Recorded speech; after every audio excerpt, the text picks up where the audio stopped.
ko Maua te maunga, ko te awa nui te moana, ko tamatea ariki nui, te tūpunu, Ngāti Ranginui, te iwi, me Ngai te rangi te iwi.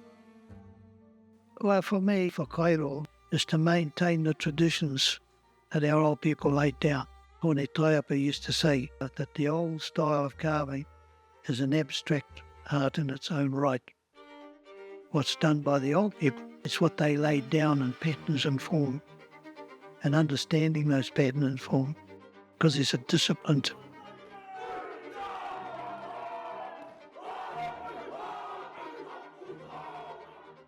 At the Rotorua Boys High School, I used to sit in front of the stage, and that stage was carved by Hone. I looked at it and I said, I want to do that. That's what I want to do. I got a letter on Christmas Eve of 1966. The letter said, you've been accepted into the carving school, the first intake, and the rest is history from there. Yeah. For me, everything just fell into place. The wanting to know, passion.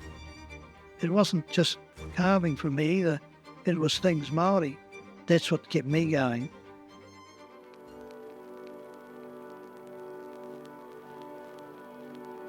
Once you enter the portals of the school, you carry on learning for the rest of your life. Just recently, my Pākatis all arrived. You're doing wrong. Are you losing the plot or whānau? I'm still learning. I learned from these young fellas. And I had a look at what they were doing. So I went back and had a go, and I said, bingo, came out perfect. If you're not passionate about this art, then it's not for you. You have to be passionate about what you do. That's what kept me going.